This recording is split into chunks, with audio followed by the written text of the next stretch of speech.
Vulnerability. It's one of these concepts that for a long time was associated with weakness.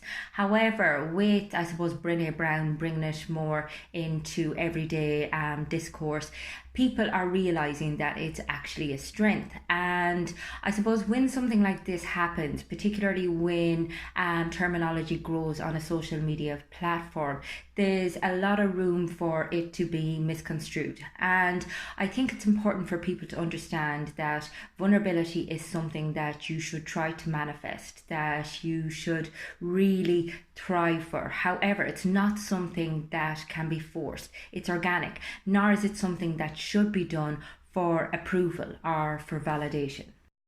And so it begs the question, and I do get this from people. How do I be more spontaneous? How do I be vulnerable? How do I show up with my authentic self without thinking about it? How do I allow it to be organic? And I suppose it's not something that happens overnight. You have to, first of all, create a massive level of self-awareness and self-acceptance. But not only that, you have to start trusting in yourself, trusting in your intuition, and trusting in others. And that can take time, particularly for anyone who comes from a trauma-informed background. However, a lot of people don't realise how vulnerable they are without even thinking about it. I mean, vulnerability sometimes is mixed up with disclosure, a reveal all about your life. And it's not that. Vulnerability is, having an intimate connection with another person, trusting them with a piece of information or a piece of yourself. It could be your body as well. And trusting them to take care of that. And also allowing for them to show vulnerability with you. Now, that doesn't mean that they have to show vulnerability with you, but it is nice when it's reciprocal. So whilst it cannot be forced or manufactured, we have to be open to it. We have to have a level of self-awareness and understand what it is that's going on for us, understand our emotions, and be able to express those to other people. And it can be terrifying exposing yourself on an emotional level, particularly if you experienced any ridicule or any abuse growing up that made you feel like your emotions were invalid or that you couldn't trust them.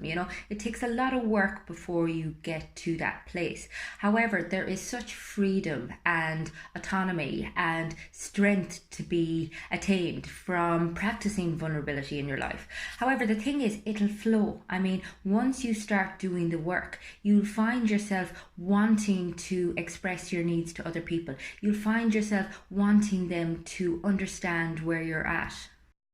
And oftentimes you won't actually be aware of practicing vulnerability until the incident has actually occurred, and you'll be like, shit, what just happened there, And it's a very liberating feeling, although you may still feel like, that you've left yourself gullible initially, but you will build that trust and that faith in time, and you'll be amazed at the difference in your relationships, because once you start showing up as your authentic self, once you show your vulnerability in your close relationships, it's an invitation for other people to show theirs, and you can build these deeper connections, more meaningful relationships. And ultimately, we're all just seeking connection above anything else. We're all just seeking that emotional connection, and yet we're fighting so much against it, thinking that we're keeping ourselves safe, and then wondering why we're feeling so sad and so lonely. So how will you know when it's safe to be vulnerable? Well, your intuition will tell you, and as you develop your own emotional knowledge, you'll become more aware of the emotions of others. You'll develop empathy, and you'll understand when somebody is open to that connection just by their body language, just by the flow of the conversation, just by the connection that you're sensing, that you're feeling. And then you can gently, it's not like you have to reveal everything at once. You can start gently talking about things that you wouldn't normally talk about and see where it goes from there. And vulnerability is as much about practicing empathy for the other person, and it's important to understand that I think we can all be academically empathetic. However, you want to be emotionally empathetic and compassionately empathetic.